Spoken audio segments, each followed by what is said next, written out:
কোনো সিন্ডিকেটের থেকে কোনো প্রকার বাধা যাতে না আসে সেটা নিশ্চিত করার দায়িত্ব সরকারের।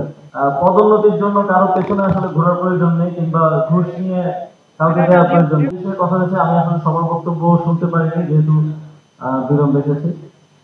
ভোক্তা অধিকার আইন সংশোধনের ব্যাপারে ইতিমধ্যেই আমি আমাদের কমার্স মিনিস্ট্রির অনারেবল অ্যাডভাইজার ওনার সাথে কথা বলেছি, এবং এই বিষয়টি প্রক্রিয়াধীন আছে। খুব দ্রুতই ভোক্তা অধিকার আইনকে আরো বেশি শক্তিশালী করা, এবং যাতে ভোক্তা অধিকার আইনের প্রয়োগ, সেই কঠোর আইনের প্রয়োগের মাধ্যমে আমরা এই দ্রব্যমূল্যের যে সমস্যাটা প্রতি বছরই সবসময় আমরা দেখি সেটা লাঘবে আমরা সফল হবে বলে আশা রাখছি।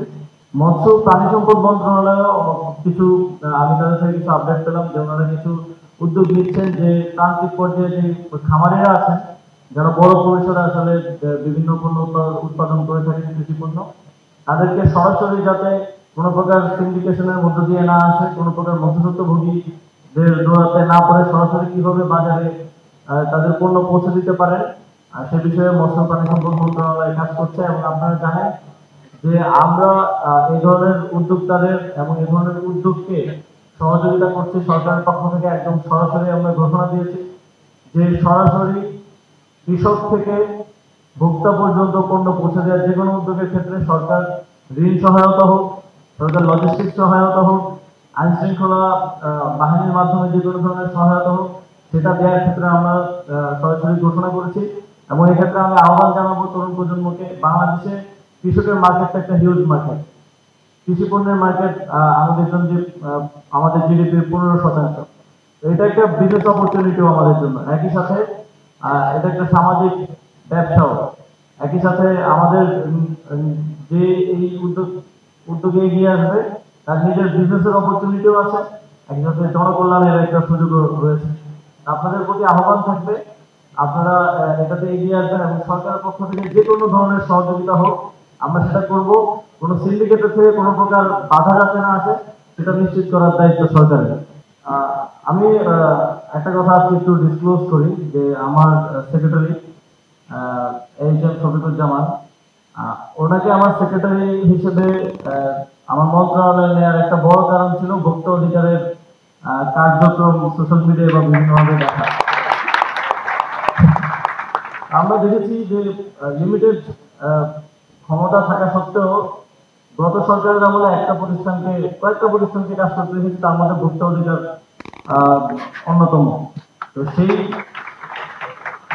জায়গা থেকেই এই মূল্যায়নটা করার ব্যাপারে আমি ভেবেছিলাম, এবং তিনি সফলভাবেই শ্রম কর্মসংস্থান মন্ত্রণালয়ের দায়িত্ব পালন করছেন।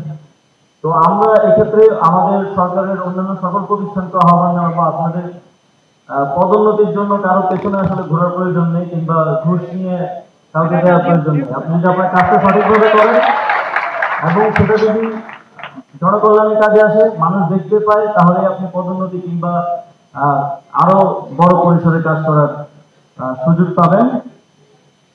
এবং আরেকটা উদ্যোগ সরকারের পক্ষ থেকে নেওয়া হচ্ছে, আমরা ইতিমধ্যে বাণিজ্য মন্ত্রণালয়ের সাথে কথা বলেছি যে বিভিন্ন দেশ থেকে বাংলাদেশে বিভিন্ন পণ্য আমদানি করা হয় কমোডিটির ক্ষেত্রে, আপনারা জানেন ব্রাজিল সহ আরো অনেকগুলো দেশ থেকে। তো সেই ক্ষেত্রেও অনেকগুলো মধ্যস্থভোগী চলে আসে, অনেকগুলো কর্পোরেট প্রতিষ্ঠান। ইতিপূর্বে আমি জেনেছি যে অনেকবার G2G করার পরিকল্পনা হাতে নেওয়া হয়েছিল, কিন্তু সেগুলো এই কর্পোরেট প্রতিষ্ঠানগুলোর মাধ্যমে মাঝপথে আটকে যায়, বা তাদের মাধ্যমে কেউ প্রভাবিত হয়ে সরকারের দিক থেকে সেটা আটকে যায়। তো এবার আমরা এই উদ্যোগটা আবার নিব, এবং সরাসরি G2G করার মাধ্যমে মধ্যস্থ ভোগীদের এলিমিনেট করে আমরা যাতে জনগণের কাছে ন্যায্য মূল্যে পণ্য পৌঁছে দিতে পারি, সেক্ষেত্রে আমরা উদ্যোগ নেব। সর্বোপরি আমি মনে করি যে তারুণ্যের অংশগ্রহণই পারে এই নতুন বাংলাদেশের স্বপ্ন, যে নতুন বাংলাদেশের স্বপ্ন আমরা দেখছি সেটা বাস্তবায়নের পথের রাহবার হতে। এবং এই তারুণ্যই একমাত্র পারে যে কোনো প্রকার লোভ, লালসা এবং দুর্নীতি থেকে দূরে থেকে জনকল্যাণে কাজ করে যেতে। সেজন্য আপনাদের প্রতি আহ্বান থাকবে, আপনারা কাজ করছেন, এবং ভবিষ্যতেও সরকারের এ ধরনের উদ্যোগ এবং কাজগুলোর সাথে আপনারা আরো বেশি জড়িত হবেন এবং আরো বেশি সক্রিয়ভাবে কাজ করবেন এবং সেই সুযোগ তৈরির দায়িত্বটা আমাদের এবং সেই কাজটা বাস্তবায়ন করার দায়িত্বটা আপনাদের। এই বলে আমি আমার বক্তব্য আজকের মতো শেষ করছি। ধন্যবাদ। সংবাদ, ফিচার ও অনুষ্ঠানের জন্য ভিজিট করুন সংবাদ প্রকাশের ওয়েবসাইট এবং যুক্ত থাকুন ফেসবুক পেজ ও ইউটিউব চ্যানেলের সঙ্গে।